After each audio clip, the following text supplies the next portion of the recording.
Oi, boa tarde. Agradeço o convite para mediar a mesa.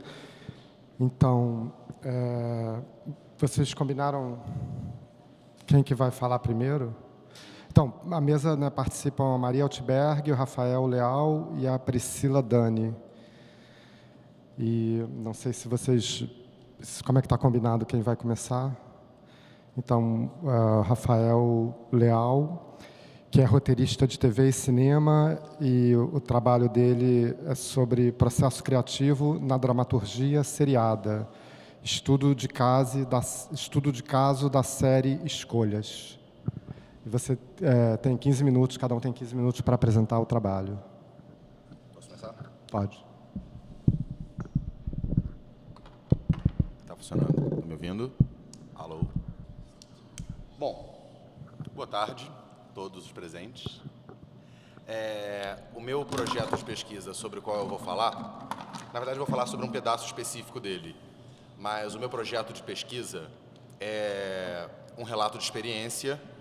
Eu me interesso profissionalmente e academicamente pela dramaturgia seriada, que é um formato de narrativa audiovisual que tem se popularizado no mundo a partir dos grandes sucessos da TV americana, como Breaking Bad, como Sopranos e outras várias séries aí, Game of Thrones, todo mundo tem certamente uma de sua preferência. E no Brasil, com o advento da lei da TV paga, o mercado para dramaturgia seriada se ampliou muito. Então, como faltam estudos acadêmicos nessa área, o meu projeto vem ao encontro dessa necessidade. Nesse projeto, eu vou criar uma série provisoriamente intitulada Escolhas e vou analisar o percurso criativo que leva à confecção dessa série. Esse projeto ele parte de um gatilho teórico que é o conceito Foucaultiano de dispositivo. É um conceito central na obra do Foucault a partir da metade da década de 70, quando ele se volta para os estudos sobre a governabilidade, sobre o governo dos homens, a sociedade disciplinar, etc. E que o Foucault nunca chegou a escrever conclusivamente sobre esse conceito. A abordagem mais profunda que o Foucault fez, que nós temos, é numa entrevista de 77 chamada As Confissões da Carne, que foi publicada naquele livro Ditos e Escritos, em que ele define como dispositivos várias, digamos assim, estruturas, como o panóptico, primeiramente, ainda numa noção mais material do dispositivo, o hospício, a prisão, e depois ele abre ainda para outros, ele consegue incluir nesse conceito outras estruturas, como a sexualidade, a universidade, o futebol e por aí vai. A minha proposta para entendimento desse processo criativo é que a televisão é um dispositivo, mas esse dispositivo, ele é como o próprio Foucault diz, é um conjunto heterogêneo de vetores. O vetores aí já é uma introdução, um acréscimo do Deleuze ao conceito. Mas se a gente for observar o dispositivo televisão, nós podemos ver que ele é composto por vários outros dispositivos menores. A linguagem audiovisual é um deles, os discursos técnicos eletrônicos que permitem que um sinal de radiofrequência seja convertido numa imagem compreensível, também é um dispositivo dentro desse conjunto de linguagem, né, como o Agamben postula. E um desses vetores componentes do dispositivo televisão, do dispositivo telesérie, me interessa especificamente como roteirista, que é o dispositivo roteiro. Eu proponho, no escopo do projeto, que nós enxerguemos o roteiro audiovisual como um dispositivo, que compõe, por sua vez, vários outros dispositivos audiovisuais, como o cinema, a televisão, a linguagem audiovisual muito próxima. E, embora o roteiro de cinema, de televisão e de outros gêneros audiovisuais seja muito parecido, ele possui determinadas especificidades. Por isso, no projeto, eu proponho um olhar mais profundo sobre esse dispositivo roteiro, para que a gente possa analisar os vetores que o compõem. No final das contas, com essa análise, com esse desmanche do dispositivo em seus componentes, você encontra particularidades do roteiro de televisão que são bastante diferentes do roteiro seriado, que são bastante diferentes do roteiro de cinema, de longa-metragem, que é o gênero audiovisual sobre o qual nós temos a maior quantidade de teoria disponível. Sei lá, desde o Hugo Müstenberg na década de 30, nós temos estudos consistentes sobre, na década de 10, nós temos estudos consistentes sobre cinema em várias escolas, em várias vertentes. Dentro desse dispositivo roteiro, nessa fala breve, eu gostaria de analisar uma questão específica, que é o mecanismo narrativo, que é, a meu ver, numa visão primeira, a grande diferença entre o roteiro de cinema e o roteiro de televisão, o roteiro seriado. O que é isso? O que me permite contar uma história? O que me permite contar a história que eu quero contar? Qual é a maneira como eu vou ordenar as minhas cenas e as interações dos meus personagens e as ações de maneira a contar a minha história? No cinema, eu tenho uma questão. Eu tenho o espectador durante 2 horas praticamente tomado de refém no escuro da sala de cinema. A menos que o filme seja muito ruim ou que ele tenha uma incontinência urinária muito forte, ele vai ficar sentadinho ali até o final, independente do que eu apresente. A televisão, por diversas condições, não dispõe do mesmo recurso. A televisão compete não só com todas as distrações do ambiente doméstico, mas também com os outros canais. E, além disso, eu tenho uma outra questão na televisão. Depois que o espectador assistiu a um episódio da minha série, eu preciso dar algum motivo para que ele assista de novo na semana seguinte. Eu preciso fidelizar o espectador, é um objetivo da dramaturgia seriada que não pode ser desconsiderado e que é muito menor no cinema. Quando você faz um filme em série, normalmente você vai levar 1 ano até lançar o segundo. Vide aí grandes franquias como Harry Potter, etc. Se você for falar de outras franquias ainda mais tradicionais, como o Poderoso Chefão, tem espaços ainda maiores entre os filmes, que no caso do 2x3, se não me engano, chega a ser de quase 10 anos. Ou mais, quase 10 anos. O que é esse mecanismo narrativo? Eu vou dar um exemplo. Não sei se alguém viu uma série americana de 2008 chamada Life on Mars. Life on Mars é uma série que conta a história de um policial do FBI, nos dias de hoje, quase se aposentando, e é um policial que tem dificuldades com as novas tecnologias forenses e técnicas. Um belo dia, às vésperas de se aposentar, esse policial sofre um acidente de carro e quando ele abre os olhos, ele está em 1973. No FBI de 1973, que não dispunha das tecnologias que o FBI de hoje dispõe e com as quais ele não se dava bem, só que ainda assim, um policial que era antiquado para os dias de hoje, subitamente se vê à frente do seu tempo. Fantástico, um conflito incrível. Agora, essa série só durou 1 temporada. Por quê? Como você sustenta 13 episódios disso? No primeiro episódio, ele descobre que não está no tempo dele, ele descobre que não tem que voltar e que as pessoas não acreditam dele. E no segundo, a mesma coisa. E no terceiro, a mesma coisa. O cara conseguiu enrolar durante 13 episódios de uma temporada, depois o canal falou, muito obrigado, mas eu não quero uma segunda. Você não tem mais história para me contar, você já me contou a sua história, já está se repetindo. Vou dar um outro exemplo pelo outro lado. Uma série chamada My Name is Earl. Não sei se alguém viu, é uma série mais conhecida, uma comédia. Nessa série, no primeiro episódio, o protagonista descobre a existência do karma e ele, que sempre sacaneou as pessoas, que sempre se deu bem, que era um tipo de malandro, que sempre se dava bem às custas dos outros, ganha na loteria e no mesmo momento é atropelado por um carro. Então ele pensa, o karma nunca vai permitir que eu me dê bem na vida, porque eu atrapalhei muitas pessoas, eu estou devendo muito. Se eu quiser me dar bem, eu vou ter que consertar todos os males que eu fiz a todas as pessoas. Então ele faz uma lista de mais de 100 pessoas a quem ele prejudicou, um deficiente físico de quem ele roubou as muletas, a ex-namorada que ele traiu, o irmão da ex-namorada cujo cachorro ele assassinou, porque o cachorro latia e não deixava ele transar em paz. Ele faz uma lista enorme. E a cada episódio, a partir daí, ele pega uma dessas maldades e tenta reverter. Naturalmente, com maldades ainda maiores, porque é o jeito dele e essa é a comédia. Mas o roteirista, no primeiro episódio, estabeleceu um mecanismo narrativo que permite que ele conte centenas de histórias com uma estrutura similar, Se eu pegar um episódio aleatório de qualquer temporada de My Name is Earl, eu sei mais ou menos o que vai acontecer, mas ele é capaz de me trazer uma história nova, engraçada e fresca, e espontânea, né, original. Em cinema, você não dosa esses componentes. Em cinema, você conta uma história normalmente unívoca. Com exceção aí, né, de alguns filmes que são extremamente sequenciais, tipo Kill Bill 1 e 2, o próprio Harry Potter.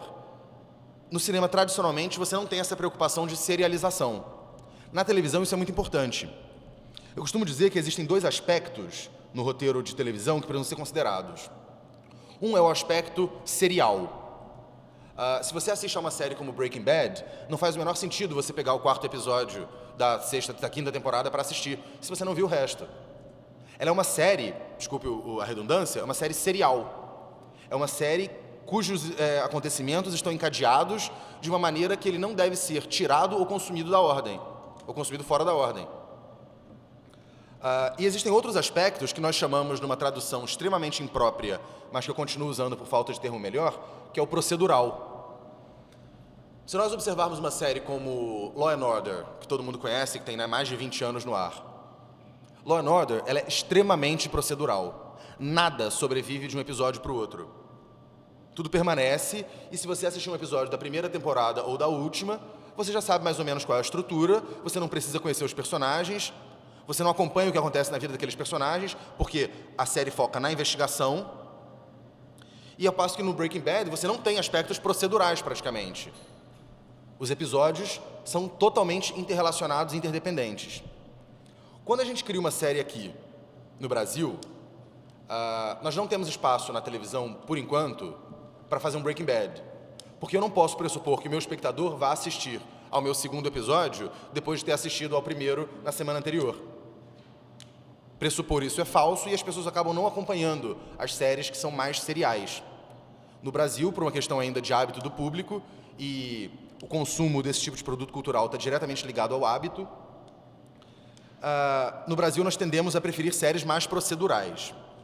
No entanto, como nós temos uma ampla tradição serial das novelas, né, que são obras extremamente seriais,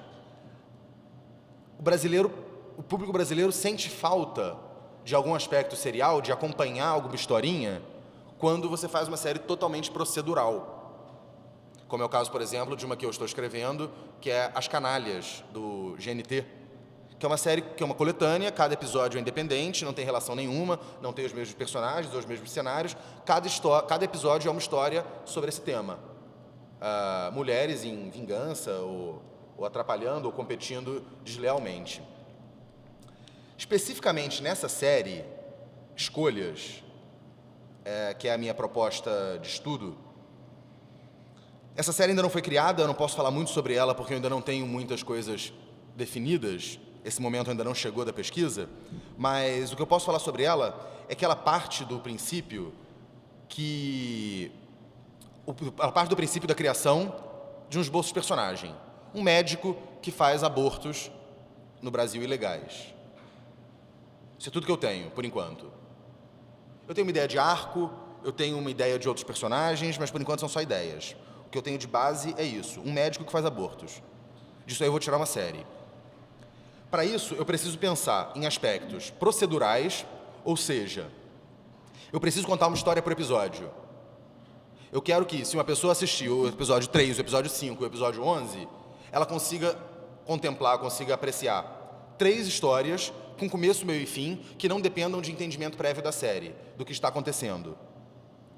Mas, ao mesmo tempo, eu quero oferecer para o espectador que acompanhar na ordem, os 13 episódios da temporada, um arco, uma evolução dos personagens ao longo do tempo, um desenvolvimento dos conflitos, etc.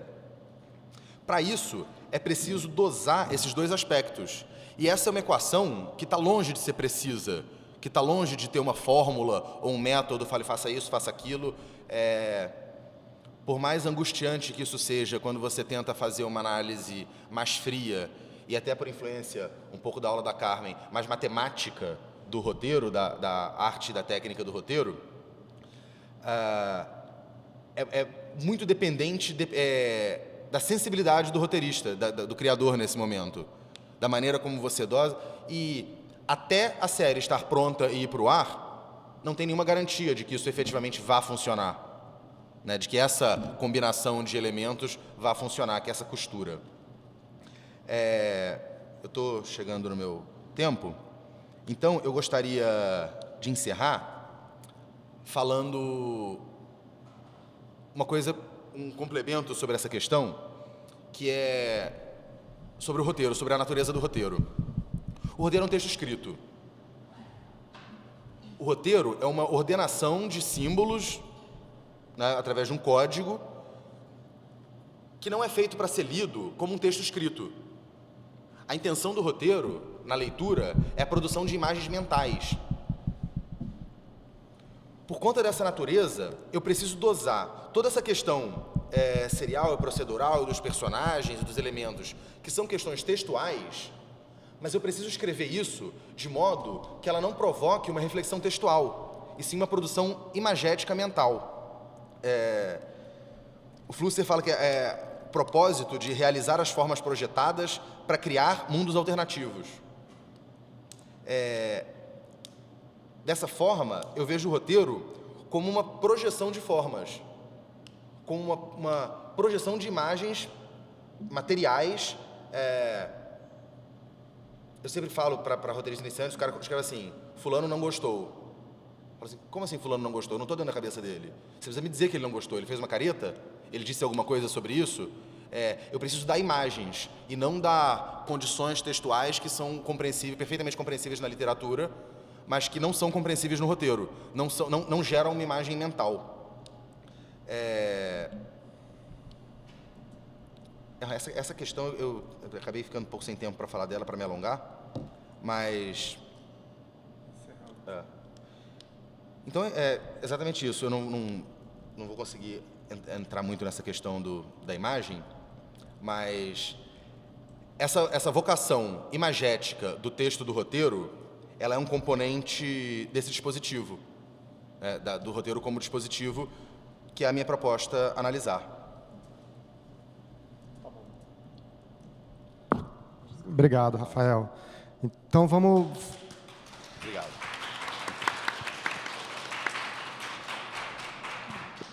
Vamos prosseguir, né? E os três apresentam e depois a gente faz uma discussão, um debate. Então, prosseguindo, né, essa mesa criação e narrativa, a Maria Altberg vai apresentar o trabalho dela. A Maria Altberg é jornalista, montadora de cinema e TV, bolsista da CAPES. O projeto dela é Realidades Encenadas, o projeto Picadeiros e a construção de narrativas de autorrepresentação no cinema. Boa tarde. Bom, diferente do meu colega aqui, eu vou ler o que eu trouxe. O meu projeto é da linha de experimentações da cena, portanto, ele é um projeto teórico-prático.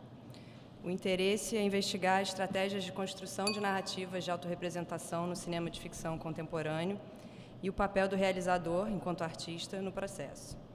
Eu chamo aqui de autorrepresentação uma narrativa encenada pelos próprios sujeitos que viveram no momento anterior à situação representada. Através de incertezas, de brechas na narrativa, dos desarranjos que esse tipo de representação, que não é rigorosamente fechada em sua forma, produz, o processo criativo acaba por se expor ou, ao menos, ser questionado pelo espectador. Aparece a sugestão do encontro entre o diretor, que se apropria da realidade do outro, o Eduardo Coutinho falava em legitimar esse outro, e o ator-personagem de sua própria história. A pesquisa parte do processo de realização de um filme de curta-metragem de minha autoria. Só um parêntese, eu sou montadora de cinema e TV, eu trabalho na cadeia final, né, do processo audiovisual, né, diferente do Rafael.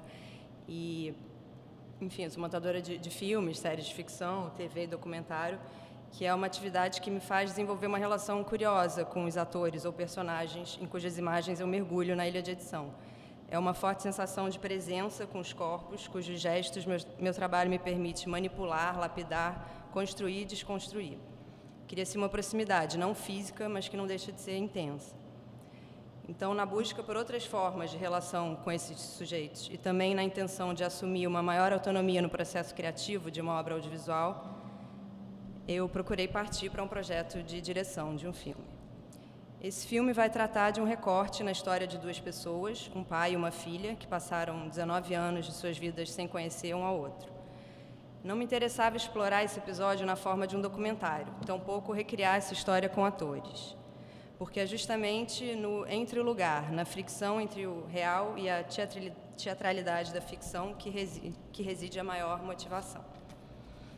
As etapas do processo, desde a aproximação com os personagens, o contato com o relato deles da história, a escolha do recorte, o desenvolvimento do roteiro, a determinação de que passagens considerar, quais omitir, a tentativa de definição do tom da atuação, tudo isso faz parte do objeto de estudo, do meu objeto de estudo.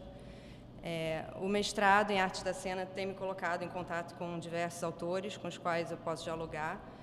É um conhecimento que eu venho aprendendo e, para usar um termo do Nietzsche, ruminando ainda.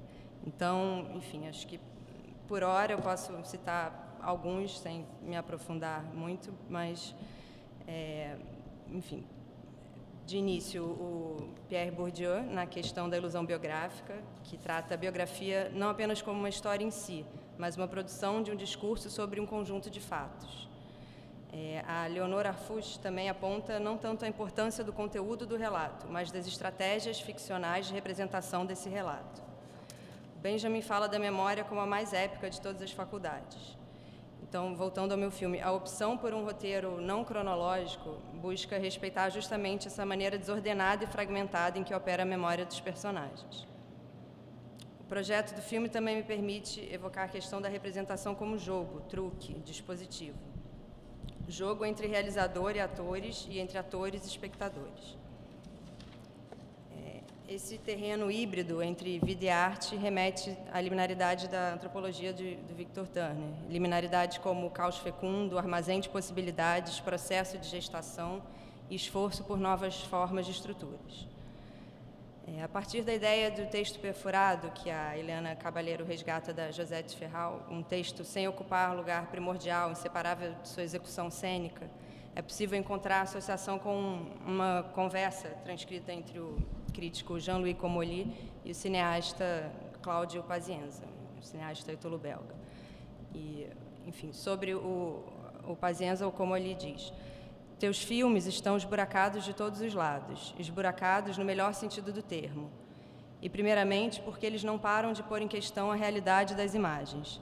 A tomada do espetáculo sobre o mundo não pode ser absoluta, mesmo se ele se quer total, totalizante e predominante. Há o resto, o esburacado, a fuga. No que o Pazienza diz. A precisão clínica e a errância são também os polos da nitidez e da opacidade.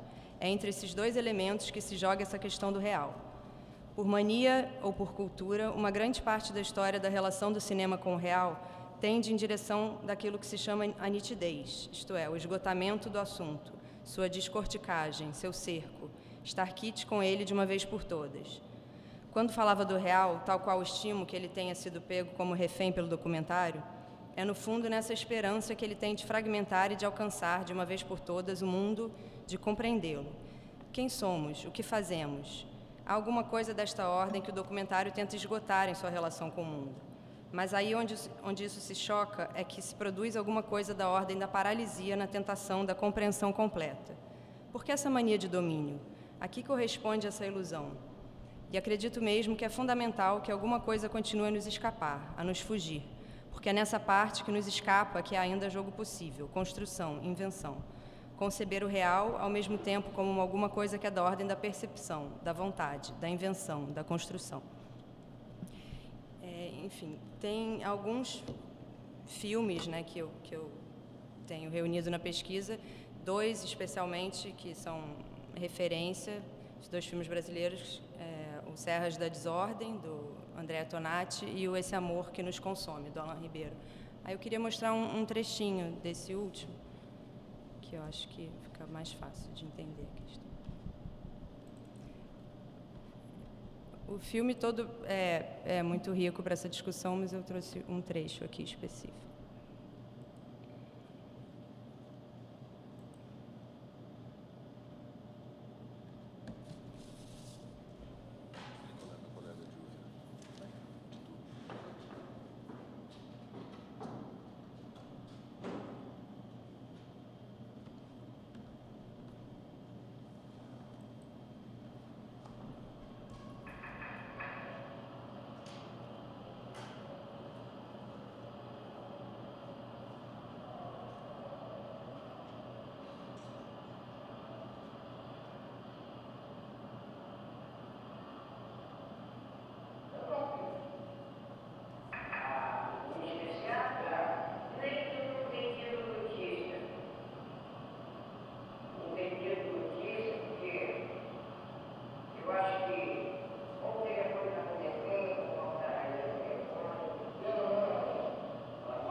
E aí eu queria também poder mostrar dois ensaios que eu já realizei que são tentativas de aproximação com o tema, com os personagens, enfim, achar um caminho, né? São buscas de caminho e, enfim, com as quais não necessariamente eu estou satisfeita, mas são ensaios, assim, né? Então eu queria mostrar aqui um primeiro. Como é que está o tempo? 5 minutos, tá. Então, isso aqui foi uma primeira tentativa de relação da personagem, uma das personagens do filme com a câmera. E eu usei umas imagens de internet também.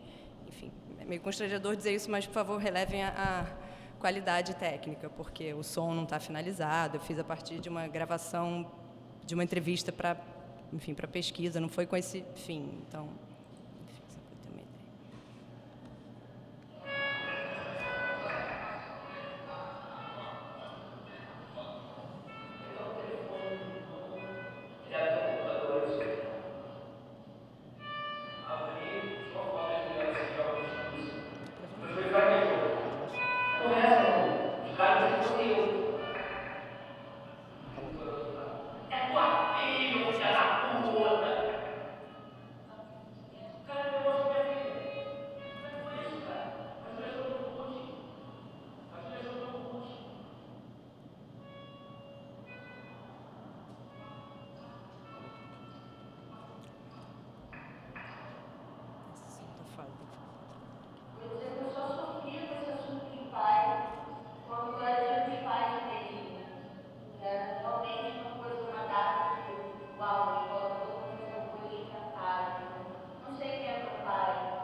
Tem um outro exercício curtinho de 3 minutos que eu fiz com o Márcio, com o personagem, para a gente também tentar achar algum tom, enfim, mas nenhum de nós ficou muito satisfeito, mas é um caminho.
isso, gente. Obrigada. Bom, vamos passar para Priscila Dani. Eu vou fazer uma rápida apresentação. Priscila Dani é atriz... Bom, vamos passar para Priscila Dani. Priscila Dani é atriz, produtora e arte educadora. O projeto dela é sobre a escritura de Eugênio Barba, palavra como imagem e matéria na criação cênica. Boa tarde. Bom, primeiro eu queria só fazer uma pequena correção. Eu tinha que tirar o cênica desse finzinho do título, porque eu não vou chegar a tratar especificamente do trânsito dessa palavra para o trabalho do ator em cena, apesar da gente poder ler a palavra no papel como cena também, e é sobre isso que eu me proponho debruçar. Toda vez que eu sou chamada a falar sobre as minhas pesquisas, eu gosto de começar localizando de que lugar eu falo e o que exatamente nesse momento me anima, no sentido estrito da palavra, o que me dá alma, e está intimamente ligado ao meu corpo em vida, para usar o termo do próprio Eugênio Barba. Eu tenho para essa comunicação e para esse momento da pesquisa 3 palavras. A própria palavra, histórias e memória. Eu sou atriz formada em letras e antes de chegar aqui no nosso programa de pós-graduação em artes da cena, eu passei por uma formação no mestrado da PUC em literatura, cultura e contemporaneidade. Então, é muito específica a minha posição de leitora e atriz. Alguém que tenta lidar com a questão da palavra, tanto no papel como produção de si, como produção como um corpo no papel, quanto a palavra no meu corpo em cena. Na minha primeira dissertação, que tinha o título Fios de Memória, Redes de Afeto e Pontos de Interseção, uma experiência teatral autorreflexiva, na tentativa de experimentar a escrita ensaística, eu elaborei alguns pilares sobre os quais o texto se apoiaria: autor, palavra-chave, metáfora e citação. Não eram conceitos, mas também não deixavam de ser. Concentrar o pensamento sobre esses 4 aspectos me permitia um fluxo mais livre de pensamento entre memória, reflexão e determinadas categorias conceituais e técnicas. Eram fundamentos para que eu pudesse tecer meus fios, redes e pontos de interseção.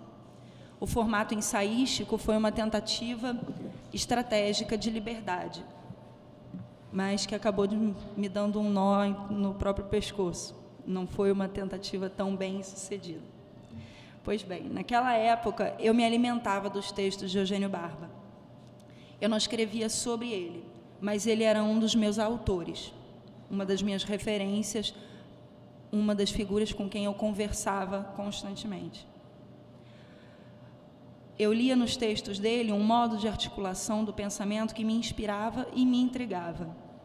Inconscientemente, eu acredito que eu tentei imitar o Barba, escrevendo na minha dissertação. Mas do que sobrou disso e que cresceu depois dessa experiência autorreflexiva foi o desejo de compreender melhor isso que eu estou chamando agora de escritura deste encenador. Uso o termo escritura no modo como Roland Barthes o elabora em O Rumor da Língua. O termo escritura aparece também em O Grau Zero da Escrita, numa tentativa de substituir o conceito de literatura marcado historicamente como produto alienante da burguesia. Me interessa, sobretudo, o modo com que ele trata o conceito em O Rumor da Língua e um pouco da exploração dentro do ensaio A Morte do Autor. Segundo Barthes, a escritura diferencia, sobretudo, da escrita transitiva, que enfatiza o falar sobre. A escritura, sendo intransitiva, portanto, tem sua ênfase no fazer, criar, na própria escritura como procedimento de escrita.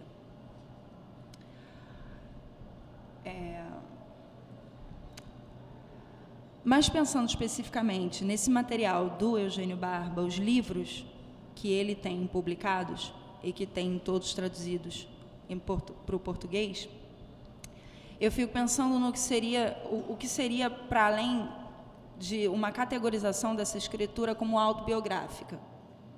Porque para mim, enquanto leitora, atriz, participante do ofício, eu não consigo ver não consigo ler aquele material como simplesmente uma exposição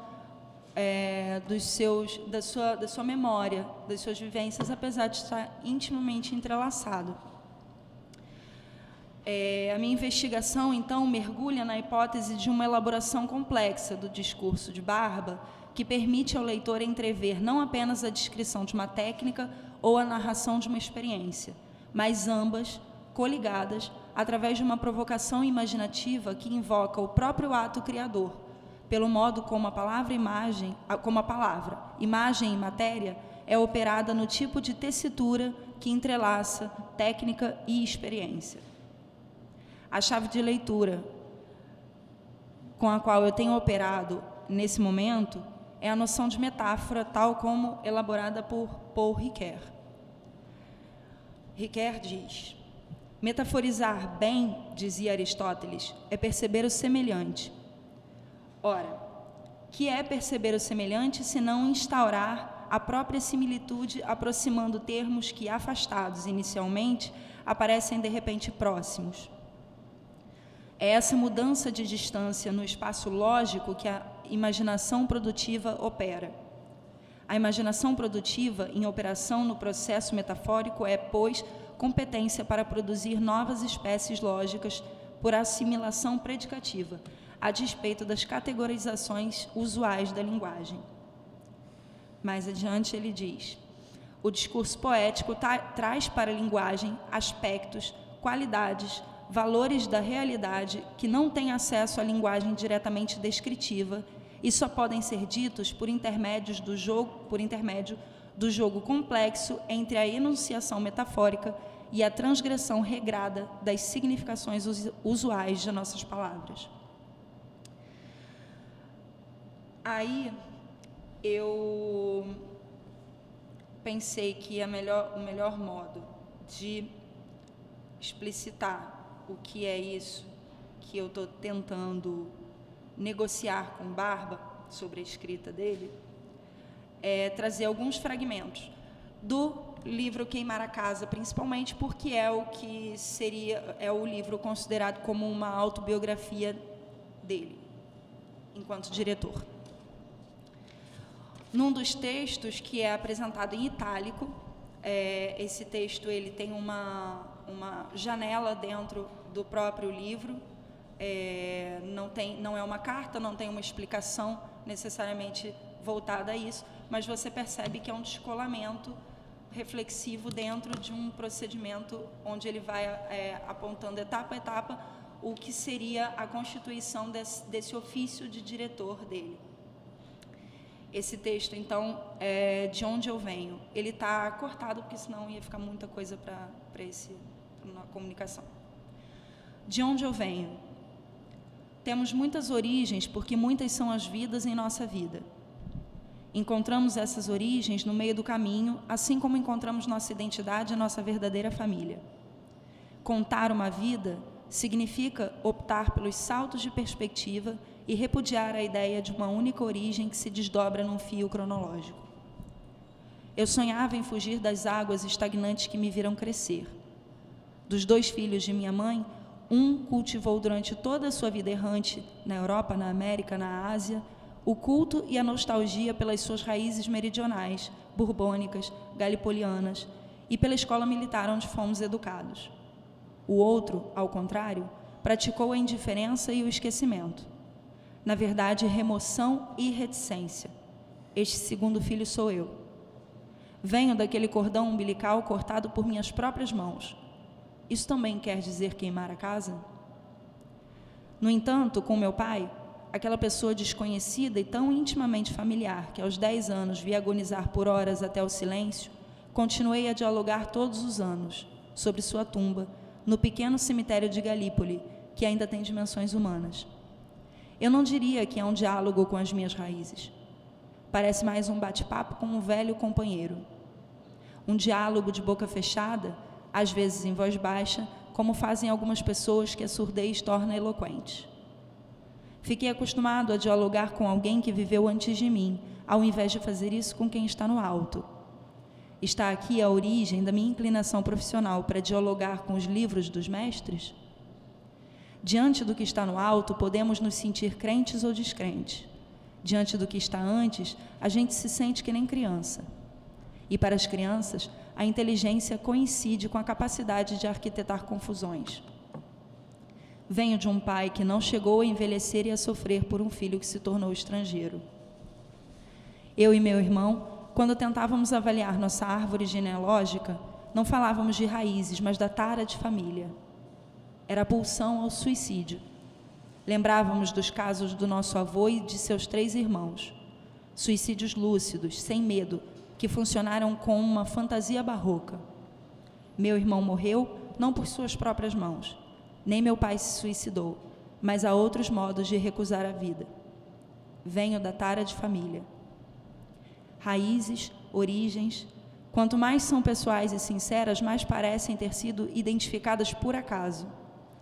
Persigo sintomas, sinais, indícios de recordações, imagens que não conseguem se apagar completamente no esquecimento. Desabrocham vez por outra em minha mente. Deve haver alguma razão, digo a mim mesmo. Não é só a mente que se lembra, há também uma memória dentro daquele nó de dinamismos e impulsos localizado na minúscula região que fica entre o cóccix e o plexo solar. Aquela região que todas as pessoas que fazem teatro devem aprender a conhecer, a partir da qual devem elaborar uma ciência empírica e pessoal, uma consciência e uma superstição, onde sopram ventos que queimam e dali eles se transmitem aos nervos, à medula, aos chamados olhos da mente. Venho daquele nó, venho daquele lugar, daquele nó de dinamismos e impulsos. Faltam acho que 4 minutos aqui. Tá.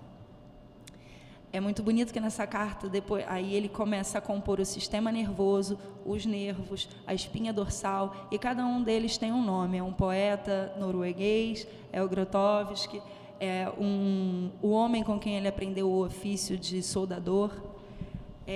Como ele vai entrelaçando essa memória e, ao mesmo tempo, apresentando, dando pequenas doses de como a composição dele enquanto diretor foi se formando.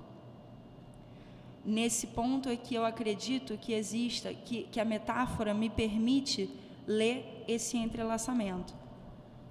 Eu ainda estou muito preliminar na leitura do Ricoeur, mas não só a noção dele de metáfora viva, como toda a compreensão dele de tempo e narrativa me interessam profundamente. Só que isso aí é um manancial enorme, ainda não deu tempo de chegar, a gente ainda está fazendo aula.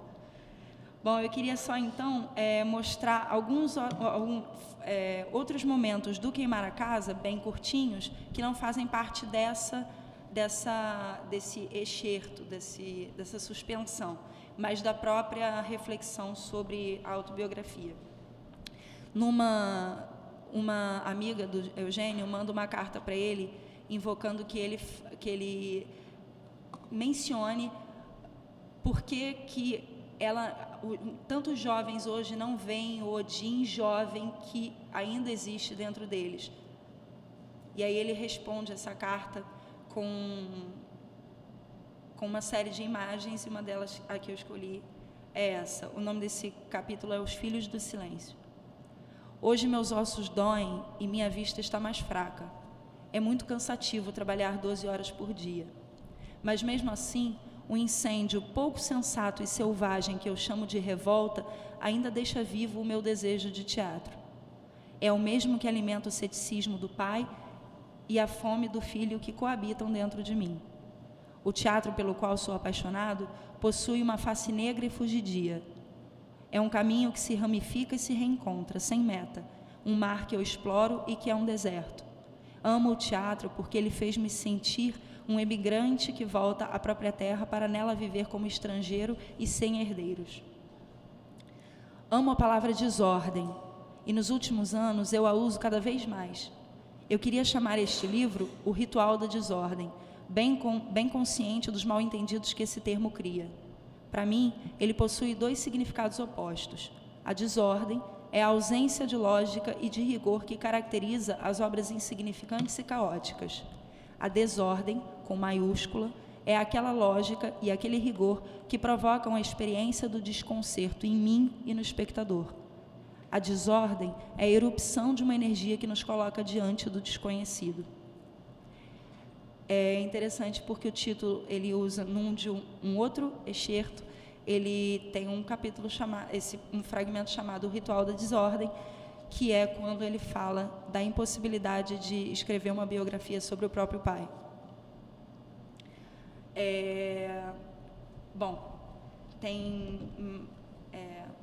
Eu tenho uma tendência a ficar lendo e apaixonadamente me relacionando com essas palavras, mas eu queria dizer uma coisa em relação, principalmente ao meu projeto inicial de entrada aqui na UFRJ, que com essa conferência parece que houve um pequeno deslocamento, mas eu queria esclarecer o que seria isso para mim nesse momento.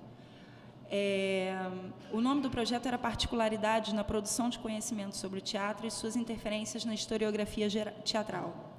Eu me propus a investigar as relações pessoais entre 3 encenadores, pesquisadores fundamentais do século XX, que se tornaram parte da bibliografia de quase todas as pesquisas sobre metodologia do trabalho do ator, Stanislavski, Grotowski e Eugênio Barba. O objetivo central da pesquisa seria a observação dos escritos autorreflexivos desses artistas e o diálogo entre eles, tanto através de termos e conceitos em comum e seus modos diferenciados de desdobramento, quanto e principalmente aquilo que me parecia passar por uma outra via de comunicação e que para mim se apresentava mais claramente através do modo como cada um operava em sua escritura o trânsito entre experiência, vivência, reflexão e criação. O que para mim também significava uma interferência na historiografia, o que para mim também significava essa interferência na historiografia teatral, era justamente a possibilidade de pensar esses escritos não como um cabedal teórico, conceitual e metodológico, que deva ser estudado por atores e encenadores por vir, como conhecimento a ser explorado e aprendido ou questionado. E aí um único apêndice. Eu circulei por muitas universidades até parar aqui e me encontrar. E me incomoda bastante o modo como se passa pelos nomes da história do teatro, ou se sabe e se conhece muito sobre eles. Então, me interessa ler fazer uma leitura disso como faíscas, lampejos, iluminações que se produzem exclusivamente no ato de narrar, de produzir imagens e tensões na linguagem. E aí eu vou fechar, então, com uma citação do Barba, que reforça essa minha necessidade de falar sobre isso. Nós nos acostumamos a ler a história do teatro moderno pelo lado do avesso. Não partimos dos eixos incendiários das perguntas e das obsessões dos mestres da desordem, mas do bom senso ou da poesia de suas palavras impressas. Suas páginas possuem um ar respeitável e seguro, mas para cada um deles foram noites e anos de solidão e dúvidas quando suspeitaram que os gigantes contra os quais combatiam fossem invencíveis moinhos de vento. Hoje, nós os vemos como efígies em fotos sugestivas, rostos inteligentes, bem nutridos e ironicamente plácidos, como de Stanislavski, rostos de reis mendigos, como de Artaud, altivos e conscientes da sua própria superioridade intelectual, como de Craig, combativos e indignados, como de Meyerhold. É impossível perceber que em cada um daqueles espíritos brilhantes se aninhava a incapacidade de esquecer ou de aceitar as próprias amarras invisíveis. Não conseguimos entender que a eficácia de todos eles deriva do esforço de sair de uma condição de impotente silêncio. É isso.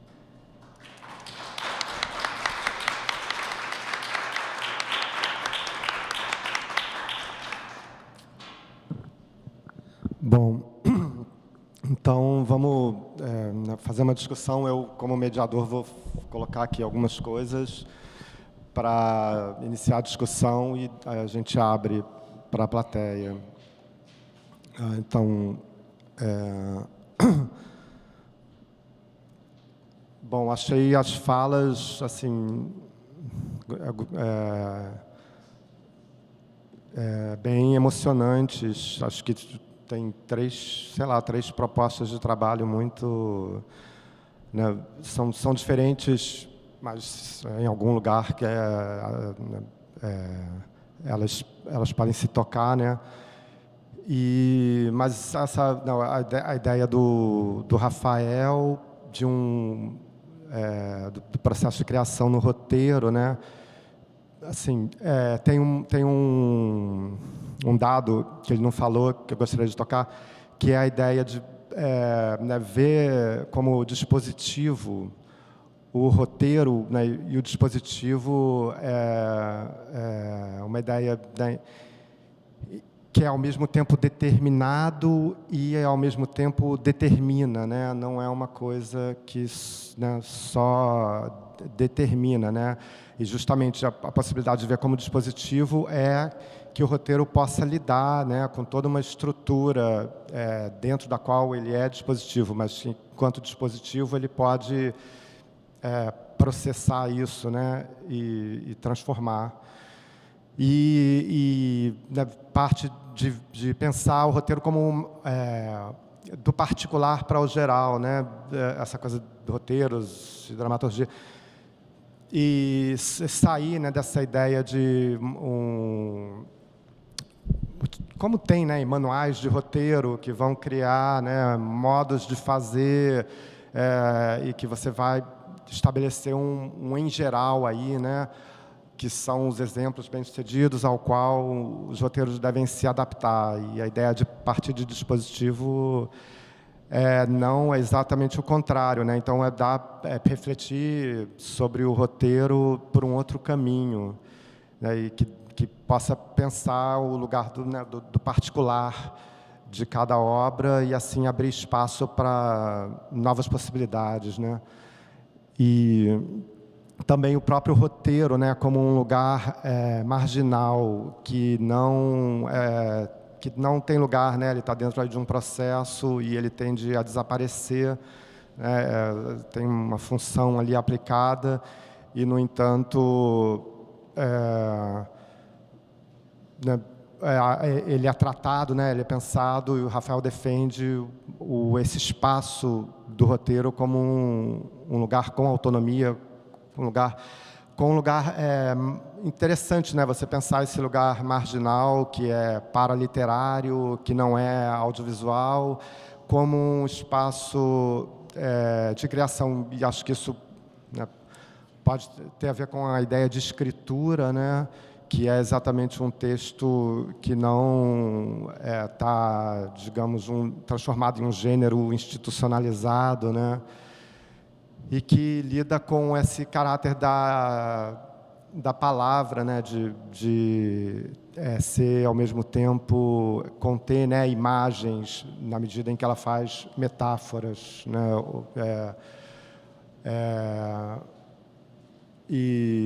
né, então, esse espaço aí marginal do roteiro e de pensar ele como dispositivo, né, partindo do particular. Aí, o que você quiser comentar, aí você comenta. Eu vou falar logo, né, das três, então, dos três.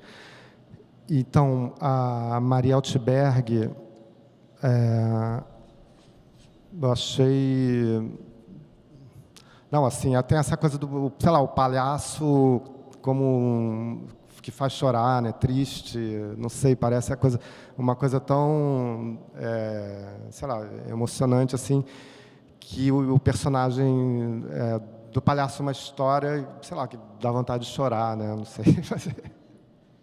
E é legal essa coisa. Já tem uma empatia incrível, né? Você pegar o personagem do palhaço, esse lugar de transformação, e aí, de repente, essa história é tão emotiva e tal, que faz chorar.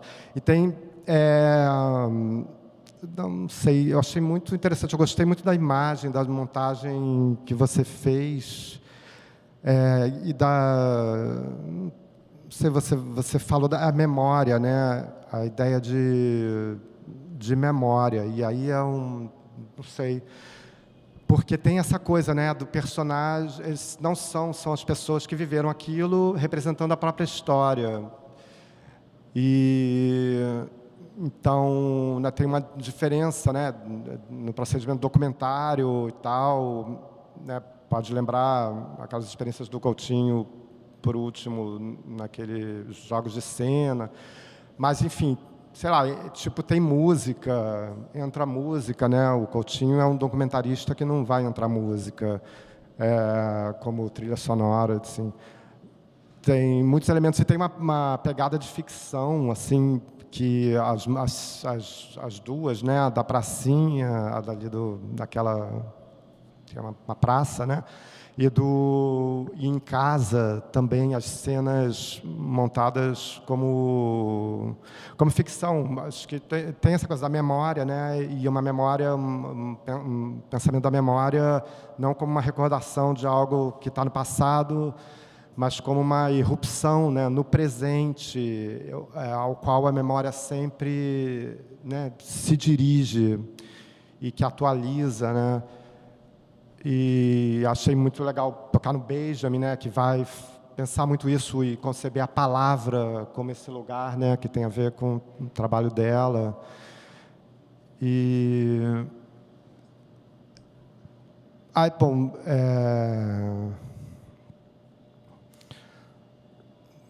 deixa eu ver se eu acho uma anotação aqui. Tem essa coisa, encenar o real, né? A própria realidade vivida, que, no entanto, é encenada por eles. E a ideia de montagem também, né? Que é sempre essa realidade não está dada, né? Ela vai ser construída na montagem, né? Tem até essa metáfora da memória como uma ilha de edição, né? Então, acho que tem uma coisa interessante aí de montar e da memória, nessa concepção que ela rompe no agora e que tem a ver com o Benjamin. E aí, eu não sei, uma pergunta que eu me fiz, quando entra o personagem, né, o palhaço falando, como mesmo num documentário, você imagina que seria, né, que foi assim, quando eu, não sei o que, aconteceu assim e tal. E não sei se esse lugar dessa fala e o lugar dele encenando, encenando a própria realidade, né? Não sei, tá em processo e não sei, o fato dele falar sobre aquilo que ele viveu, como se fosse de fora, né? Num sentido assim, que parece o do documentário mais tradicional, pareceu muito quebrar muito a encenação da realidade que ele faz, e fiquei me perguntando se essa fala dele sobre a própria história no passado, se ela se ela não corta o outro negócio da memória, que é Claude no agora, e ele representando, encenando a própria vida real. Enfim, aí deixo uma questão aí para você. E a Priscila, eu achei muito legal, né, a coisa da palavra como corpo, e assim, de conhecer, né, esse mergulho no pensamento de uma pessoa de teatro, né, que trabalha com método de ator, que foi um prazer conhecer, né, os textos que eu não conhecia, e achei muito legal as ideias do intransitivo, né, do Barthes, de escritura, que é o próprio processo ali do texto, né, e não uma ideia qualquer de linguagem como representação, né. E também da metáfora viva, né, do Riquet, que também você falou, né, da coisa de fazer similitudes, e a metáfora é uma forma de semelhança, né, de fazer essas similitudes, mas que parece exatamente uma cintilação, né, como você revelar, né, acho que a Maria falou alguma coisa sobre dominação, né, de não dominar, não me lembro quem falou isso, foi você que falou? Né, de como lidar com o real e de não ser uma coisa de você dominar, né? E essa ideia, poxa, do sentido, né? Por metáforas, que também... o Benjamin vai colocar a ideia de revelação, né? Contra a ideia do conhecimento como dominação e como tomar posse do objeto, em que você... e a revelação é temporal, e ela se dá no tempo, né, o sentido, alguma coisa que cintila, então você desvela, o objeto se revela, mas você não explicita, né, ele. Não é um tipo de conhecimento que explicita e, digamos assim, disseca, mata o objeto, mas que revela ele no tempo, né? E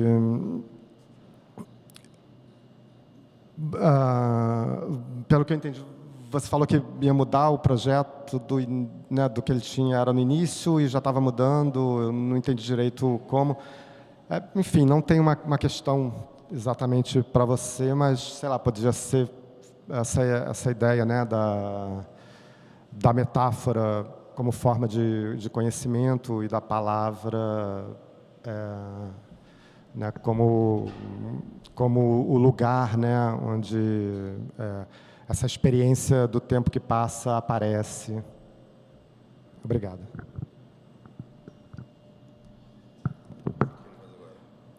Bom, não, eu acho que, enfim, respondendo um pouco você e fazendo uma associação que eu acabei encontrando na tua fala sobre o trabalho da Maria, que me interessa bastante, que é essa noção de contar, de recontar um fato vivido, não como, para ser pensada talvez não como uma representação de si mesmo, mas um recolocar em cena, que exige uma nova camada de si mesmo, que exige um performar, né? Através de um fato, de uma informação vivida no passado, como é que ela se mantém presente no meu corpo, como é que ela se mantém, porque ela está ali, porque ela é memória, e memória é corpo, né? Então, eu acho que às vezes a gente pode insistir talvez no caso, quando a gente atualiza um passado ou narra, o Barthes mesmo fala sobre isso também, né? Que o fato não está atrás, o autor não está atrás, ele está acontecendo enquanto ele performa essa escritura, né? Então, talvez um modo de fugir dessa dicotomia ficção e realidade, como se fossem duas condições estanques, né? Mas o próprio ato de reavivar essa memória, ou presentificar essa memória, não é sim um ato que tem dispositivos, elementos de encenação, que tem uma série de coisas, mas não por isso menor, né? E eu acho que, por exemplo, a questão da metáfora, ela entra justamente como um artifício de linguagem que não está só no texto escrito, mas, por exemplo, na minha composição como atriz, ela é um elemento fundamental. É aonde eu posso justamente lançar esses lampejos, essas irrupções que não são do real, como Hal Foster, mas essas irrupções de sentidos mais caros, mais delicados. Eu vejo a metáfora como um diamante, como aquele pequeno elo brilhante que une uma série de matérias diferenciadas que, entrelaçadas, se tornam algo mais potente e maior.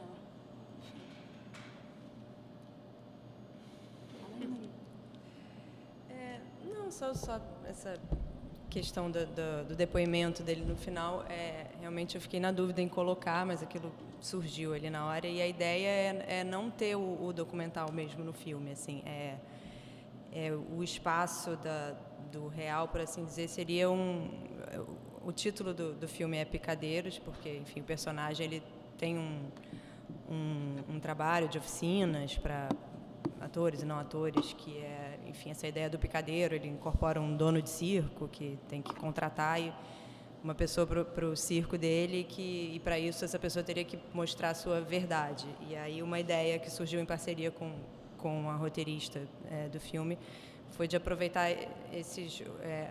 as partes ficcionais serem intercortadas por esse momento no picadeiro em que os personagens aparecem e enfim, conversam com essa figura central, que é o dono de circo. E aí seria o momento mais documental, assim, mas mesmo assim é o discurso que eles vão fazer sobre si na hora. Enfim, isso está em processo. Eu não sei o quanto disso tem que ser ensaiado, o quanto deve ser. Mas a ideia é que não tenha esse depoimento mais documental mesmo, não. Eu queria só acrescentar uma coisa. Você falou desse conceito de escritura e que você aborda a partir do Barthes, do Rumor da Língua. No meu projeto, eu ainda está engatinhando nessa área, mas eu também me interessei por esse conceito de escritura trazido pelo Derrida. Sim. Eu até anotei aqui o Barthes para ver o que ele fala, porque o Barthes surgiu em outro momento, né, Tereza?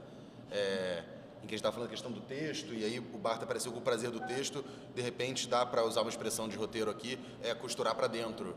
A gente fala, né, quando você arruma uma solução que já está sendo utilizada de alguma maneira, em vez de importar uma solução totalmente nova.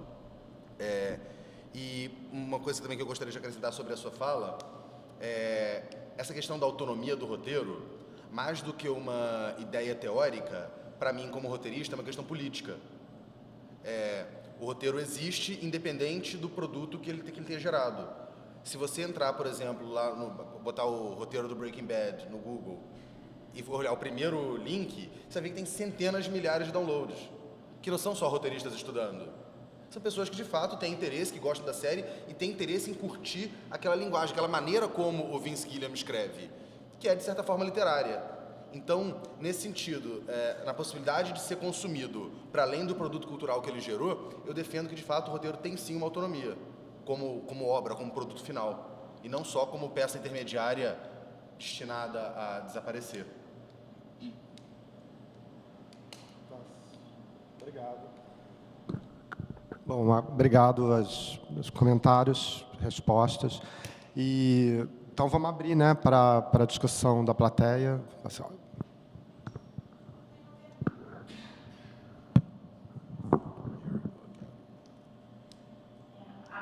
Primeiro, parabéns aos colegas, né? Estou super feliz de estar aqui vendo vocês falando, assim, primeiro momento do nosso retorno para o público, né? E aí, bacana ver o filme, né, da Maria, que a gente fica escutando na sala, conversando, e agora realmente esse exercício é bacana da gente poder ver. E queria aproveitar a Priscila, porque ela deu um gancho ali e não mergulhou, porque como a gente está em processo, os trabalhos mudam, né? Então, eu queria que você me falasse, quer dizer, explicasse para a gente como foi essa transformação do projeto original, que tinha a ideia de estudar mais de um autor, né, de um pensador do teatro, para você chegar só em apenas um, assim, né? Para a gente entender que as propostas mudam ao longo do caminho, né? Obrigada pela pergunta, porque isso é bom de esclarecer. Na verdade, eu não abandonei os outros dois. Eu estou encontrando agora com a Gabriela de que modo a gente pode manter esse investimento nas três figuras sem ficar uma coisa superficial. Porque de fato, em termos essa clareza maior que eu encontro da metáfora, que foi realmente um lance assim, de descoberta, eu vejo isso muito claramente no Barba e, é claro, eu venho comendo o Barba há muitos anos. Então, para mim, a gente falou, então vamos começar nesse lugar. Mas Grotowski é o segundo imediato na fila. O Stanislavski me interessa num outro lugar diferenciado. Agora, o risco de ficar estanque entre o que isso, o que aquilo outro, é muito grande. E eu acho que nem eu nem a Gabi temos interesse que isso aconteça. Eu entrei com um projeto amplo. Então, ela, como orientadora, foi me ajudando a concentrar. Então, a gente agora determinou que seria uma questão de etapas. O quanto eu avanço nessa etapa, o quanto é possível estabelecer esse diálogo para além, ou se vale a pena a gente mergulhar bastante. E eu, como boa escorpiana, adoro esse mergulho profundo. Mas é isso, não é uma decisão ainda. Hoje foi um recorte a partir do que está sendo feito agora. O que é? Duas perguntas. Uma para o Rafael e outra para a Maria. Para o Rafael, eu fiquei bem instigada assim, quando eu falo, mas eu me perguntando assim, por que você insiste tanto nesse termo de dispositivo? Que acho que me parece ser um termo muito carregado teoricamente, assim, sabe? E por que você insiste tanto? No caso do roteiro, eu até entendo, assim, aquilo que o Fernando falou, assim, eu entendo que me parece ser uma opção sua de entender o roteiro como um dispositivo, até nesse sentido político, né, você falou. Mas aí, quando você fala de dispositivo para entender o cinema e a televisão, eu fico me perguntando assim, por que a existência nisso? Se não é só basicamente linguagem, assim, no sentido mais básico mesmo. E aí, essa pergunta. E para Maria, eu queria entender também, assim, essa relação que você faz do diálogo do paciência com o Moni, e esses dois exemplos que você dá, né, do filme do Alain e do filme do Tonati. Porque eu acho que no caso do filme do Tonati, isso está muito próximo assim, desse diálogo dos dois, né, do paciência e do Moni.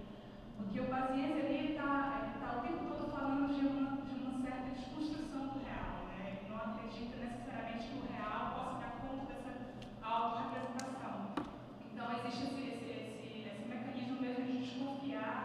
E aí eu acho que o filme do Tonati, pelas várias camadas que ele nos oferece, ele traz muito mais esse aspecto da desordem, como a Priscila mesmo falou, eu achei maravilhosa a descrição que o Barro faz da desordem, né?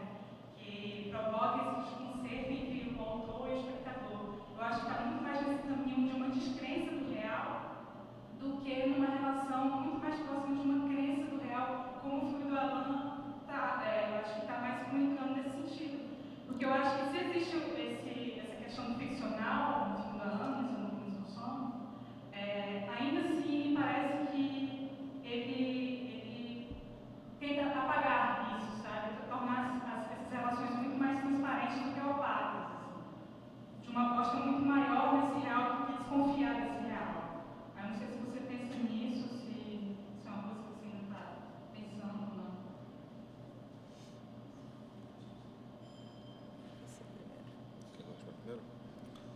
Bom, eu tenho a impressão de que essa insistência em ver o cinema, a televisão e as outras coisas como dispositivo não é minha, seria um pouco de arrogância chamá-lo de minha. Foucault, Deleuze, o Agamben, que vem trabalhando essa questão, que vem utilizando esse conceito como norteador do entendimento da sociedade, etc. Eu optei por adotar esse termo porque quando você pega os livros técnicos de roteiro, eles falam do roteiro de cinema ou do roteiro de TV como se fossem duas coisas separadas, duas coisas distintas, quando na verdade não é. O roteiro, até na acepção que eu uso, bastante ampla, seja ele para cinema, para televisão, ou para uma videoinstalação, ou para um espetáculo de dança, ou para o que vai acontecer, ele é um encadeamento lógico de acontecimentos. Então, se isso vai para uma galeria de arte, para um cinema ou para o Netflix, para mim, como estudioso de roteiro, não faz muita diferença. Então, o dispositivo me permite analisar o roteiro, fracionar o roteiro em componentes menores, como o Deleuze chama, né, um conjunto multilinear de vetores, cada um de uma natureza diferente, apontando para direções distintas. Esse conceito Foucaultiano me permitiu analisar o roteiro, sabendo que, por mais que um ou dois ou três vetores sejam diferentes, eu ainda tenho um conjunto de vetores similares capazes de caracterizar o roteiro para televisão e o roteiro como cinema e eventualmente outros roteiros como roteiros, numa categoria única. Essa generalidade do conceito de dispositivo, ela trabalha, nesse caso, a meu favor, criando um conjunto amplo de outros tipos de roteiros do qual eu posso estar falando necessariamente sem estar me restringindo ao de dramaturgia seriada. Então, acho que foi um pouco por isso que eu trouxe esse conceito para o centro teórico da dissertação, para que eu pudesse falar não só do meu caso específico, mas mostrar como o meu específico se encaixa em outros modelos aí mundo afora.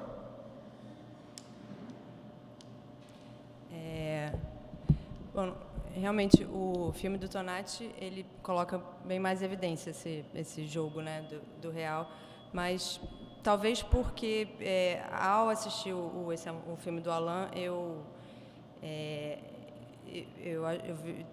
me criou uma desconfiança do real ali, do ficcional, que me interessou pelo processo criativo também dele com aqueles personagens, a relação. Mas eu entendo o que você está dizendo, são diferentes graus de desconstrução do real. Agora, desculpa, você pode repetir o que você falou em relação ao filme do Alain? Eu acho que o filme do Alain tem esse diálogo muito forte, né, da ficção com o documentário. A gente sabe que aquelas cenas ali são construídas. Mas me parece que, ainda assim, ele ainda acredita muito na possibilidade dessa autointerpretação muito colada ao real. E ele não constrói tantas camadas de desconstrução dessa autointerpretação como o Sérgio propõe. Que me parece que aí é um esforço muito grande na própria montagem. Assim. Como se o tempo todo, ao Tonati se confrontar com aquelas imagens e colocar naquele momento aqui na montagem, como se ele dissesse, talvez isso não dê conta ainda de falar totalmente desse personagem. Esse personagem ainda é muito obscuro para mim. Entende? E eu acho que no filme do Alain não, mas parece que isso está muito... Eu acho que ele está tão colado naqueles dois personagens, que isso é muito transparente, sabe? Não me parece que é uma crise, assim, muito grande. Tem mais um encantamento também, né? Eu entendo o que você está dizendo. Todos os filmes que ele faz, você chegou a ver, os filmes fazendo, é muito isso, essa dimensão ensaística que problematiza o tempo todo, assim, sabe? Coloca uma série de camadas que talvez ainda não sejam suficientes. E até uma chance maior de uma relação muito próxima com o espectador, assim. O espectador pode pensar, sabe? Eu acho que eu coloquei os dois na pesquisa porque pela questão desse jogo mesmo. Acho que são filmes que eu assisti recentemente que me trouxeram essa sensação essa questão de desconforto quanto ao que se propõe, quanto encenação, representação, mas são em níveis diferentes mesmo de lidar com o real. Sim. Bom, então, se não tem mais comentários, questões, vamos dar um intervalo de 15 minutos, né? 10. Intervalo de 10 minutos, né? E aí a gente começa a segunda mesa. Obrigado a todos.